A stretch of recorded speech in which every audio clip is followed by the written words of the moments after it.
Welcome to all in our maths class. In this class, we will discuss about next example. So example is here: if sin a equals to minus 5 by 30, a lies in pi to 3 pi by 2 means third quadrant, and cos b equals to 3 upon 5, and again b lies in the fourth quadrant. So find sin a plus b, cos a minus b, tan a plus b. Okay. तो आपको इतने term solve करना है with the help of this given to function. So as we know that we have already solve this type of example in previous classes. Previous class में हमने इस तरीके के एग्जाम्पल सॉल्व किए हैं. रिपीटेड वही कंसेप्ट हो रहा है, तो आपको अभी ये लर्न भी हुआ होगा, रिमेंबर भी हुआ होगा. आप जैसे अगर ज़्यादा से ज़्यादा प्रॉब्लम सॉल्व कर रहे होंगे तो यहाँ पे देखो साइन गिवन है हमको. साइन यहाँ पे जैसे हम फर्स्ट जो टर्म फाइंड आउट करना है साइन ए प्लस बी, तो इसके लिए हमको क्या चाहिए? साइन ए. पहले तो फर्स्ट माइंड में ये फॉर्मूला आना चाहिए. साइन ए प्लस बी क्या है? Sign A cos B plus cos A sine B. तो इसके लिए हमको कौन से फंक्शन चाहिए, कौन से टर्म चाहिए, वो हमको माइंड में आना चाहिए. तो यहाँ पे साइन ए, देन कॉस बी आता है, कॉस ए आता है, तो इतने टर्म हमको चाहिए हो, तो ऑब्वियसली हमको ये फाइंड आउट करना है. तो we know that again sine given है, तो साइन से आप with the help of the fundamental identities आप कॉस फाइंड आउट कर सकते हैं. So start the solution. Given sine A equals to minus 5 by 30. Okay, so we know that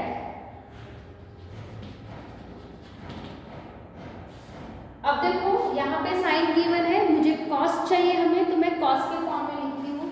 तो आपका ये आइडेंटिटी क्या बनेगी? Cos A equals to under root 1 minus sine square A, right?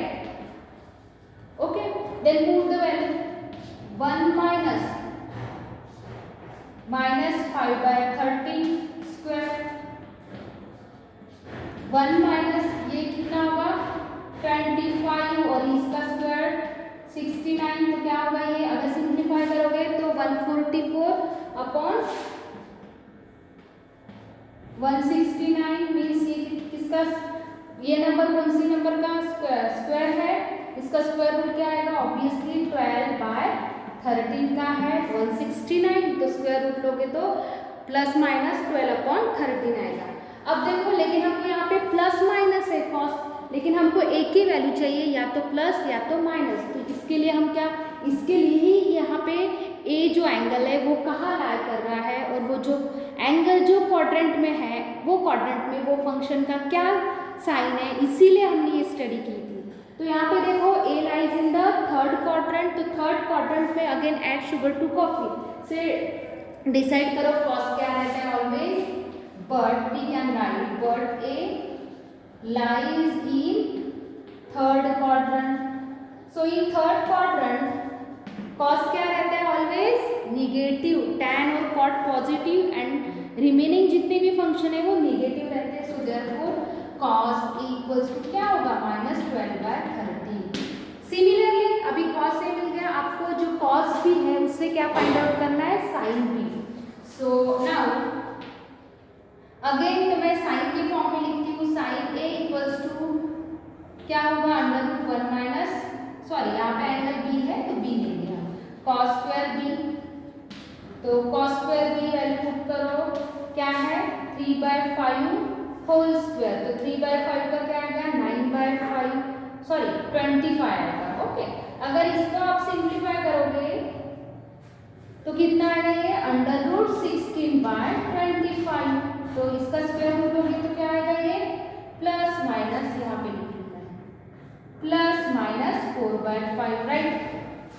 But B lies in which quadrant? Fourth quadrant. Fourth quadrant. तो think about that. In fourth quadrant what will be the sign of sine function क्या रहता है? Fourth quadrant add sugar to coffee. उसमें cos और sec positive और sign क्या रहता है? निगेटिव. तो साइन आपको क्या लेना है? निगेटिव वैल्यू लेना है. ये अच्छे से समझो, ये बार बार रिपीट हो रहा है, ये आगे क्लास क्लास में भी 12th में भी यूज में है। तो ये कंसेप्ट अच्छे से समझो, बार बार वीडियो देखो, प्रैक्टिस करो, ज़्यादा से ज़्यादा एग्जाम्पल सॉल्व करो। ओके, तो स्टार्ट, फर्स्ट सॉल्व करो अभी। सो फर्स्ट क्या है, साइन ए प्लस बी। तो साइन ए प्लस बी क्या है, फॉर्मूला लिखो, sign A cos B cos A. Formula learn रहना बहुत ही जरूरी है, अभी आप देख ही रहे होगे।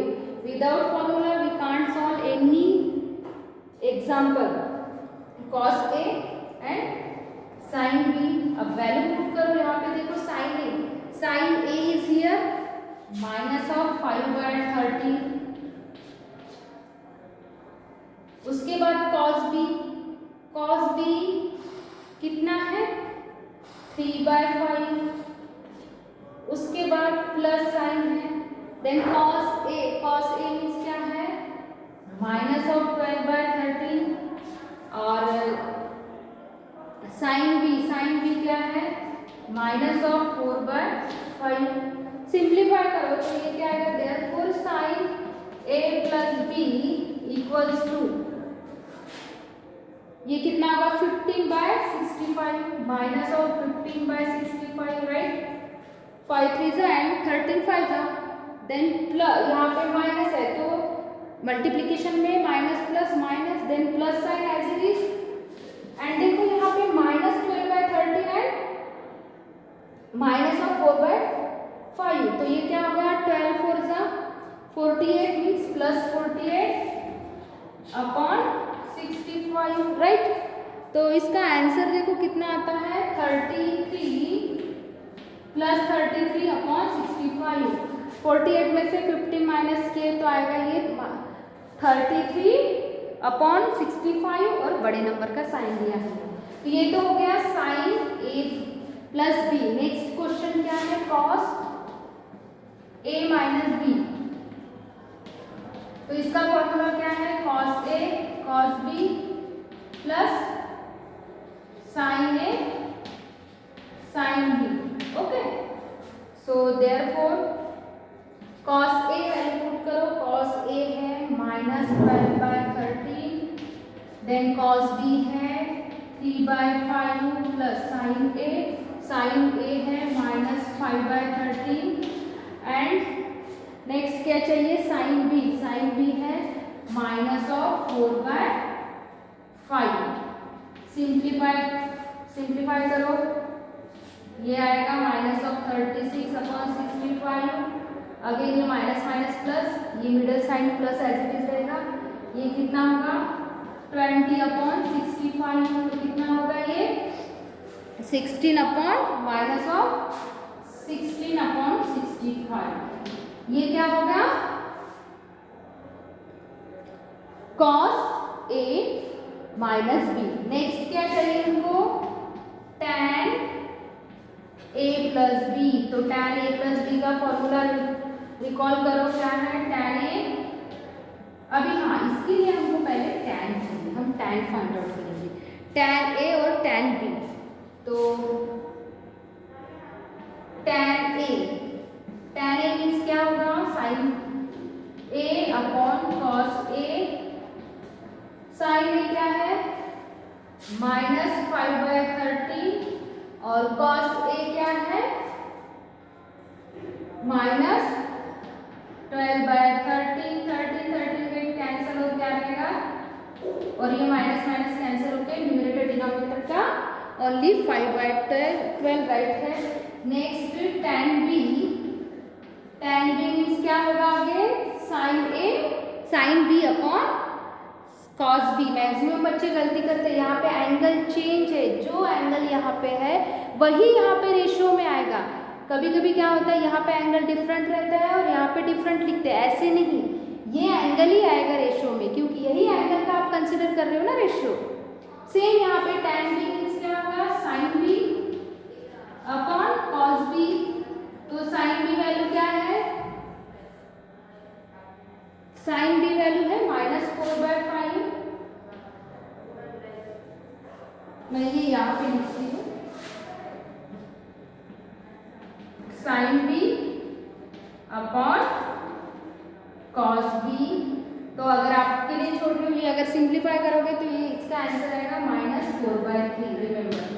देन थर्ड क्वेश्चन क्या है, tan a प्लस b। तो इसमें tan a प्लस b का फॉर्मूला लिखो, tan a plus tan b upon 1 minus tan a tan b। Value put करो तो क्या आएगा, ये tan a 5/12 plus tan b minus of 4/3 और सेम डिनोमिनेटर में 1 minus tan a again 5/12 then minus 4/3। अगर इसको आप सिंप्लीफाई करोगे तो आपका आंसर है -33/56। ओके, तो ये है this is equals to tan a plus b। तो ये मैं आपके लिए वर्क छोड़ रही हूँ, तो प्लीज रिमेंबर कैसे सॉल्व करते हैं, वैल्यू पुट करना है, देन क्रॉस मल्टीप्लाई करना है, जस्ट आपका सिंप्लीफिकेशन पार्ट है वो सिंप्लीफाई करो, लास्ट में आपको आंसर मिलेगा -33/56। तो इस तरीके से ये कंपाउंड एंगल फॉर्मूले अप्लाई करके उसके बाद छोटे छोटे टर्म जो साइन कॉस टैन ये फाइंड आउट करके हमने यहाँ पे कंपाउंड एंगल में पुट किए हैं और हमारी वैल्यू फाइंड आउट की है। I hope you understood.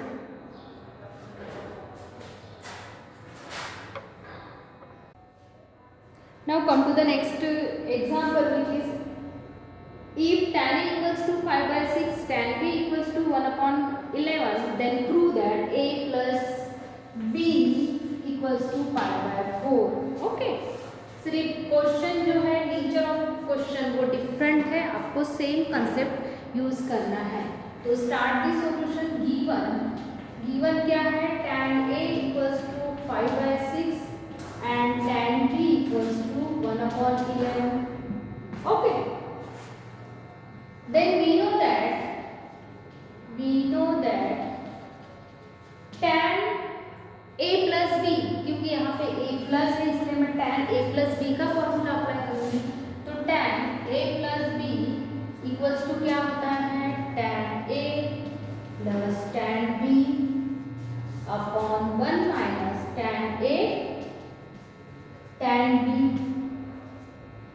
Okay, तो tan a क्या है, 5/6। बिल्कुल सिंपल है, दिखने के लिए आपको लगता है कि a plus B equals to pi/4 कैसे आए, लेकिन देखो कोई भी एक्सरसाइज हो या जो एग्जाम्पल है उसका एक्सप्लेनेशन पूरा कंसेप्ट पहले स्टार्टिंग में गिवन रहता है, इसीलिए मैं आपको बोलती हूँ कि वो रीड करो। विदाउट रीडिंग अगर आप ऐसे ही एग्जाम्पल को देखोगे, कुछ सोचो पढ़ोगे नहीं, कुछ नहीं, तो कैसे क्या आएगा। इसलिए सॉल्व एग्जाम्पल है, वो बेसिक पूरा कंसेप्ट समझने के लिए, उसके बाद एक्सप्लेनेशन पार्ट रहता है वो रीड करो। 1/11 अपॉन 1 माइनस 5/6 इंटू 1/11। अगर आप इसको सिंप्लीफाई करोगे तो कितना आएगा, ये 55 प्लस 6 अपॉन 66। ओके, देन यहाँ पे 1 माइनस अगेन 5/66। तो यहाँ पे सिंप्लीफाई करोगे तो कितना आएगा, ये 61/66 और यहाँ पे भी सिंप्लीफाई करोगे तो 61/66। ये कैंसिल होगा और क्या रहेगा, ओनली 1। अब देखो यहाँ पे इसके बाद मेन स्टेप्स है जो कि आपको कैसे करना है ये समझना है। यहाँ पे देखो 1 के जगह पे हम we know that tan 45 degree और tan pi/4 क्या होता है 1, तो हम इसके जगह 1 की जगह लिख सकते हैं। तो क्या होगा, ये tan pi/4। यहाँ पे हमें रेडियन में ही है तो मैं रेडियन में लिख रही हूँ, और वैसे भी 11th और 12th स्टैंडर्ड में आपको जो भी एंगल है वो रेडियन में ही रहेंगे। अब देखो tan function by equality of rule tan get cancel और क्या रहेगा, a plus b equals to pi/4, और यही आपको शो करना था। तो इस तरीके से बिल्कुल इजी है, ये आपको रिमेंबर जल्दी समझ में आएगा। जस्ट आपको लग रहा होगा कि प्रॉब्लम सोचने के पहले या पढ़ने के पहले आपको लगा होगा कि a plus B equals to pi/4 कैसे आता है। तो इसलिए कहने का यही है कि जो एक्सरसाइज हो या सॉल्व एग्जाम्पल हो, वो पहले अच्छे से रीड करो और देखो उसके आगे पीछे कौन है, कौन सा कंसेप्ट है। ओके, नहीं तो आपको हार्ड नहीं लगेगा। अगर आप बोलोगे कि ऐसे ही देखोगे और उसको छोड़ दोगे, ऐसे नहीं। So okay, thank you.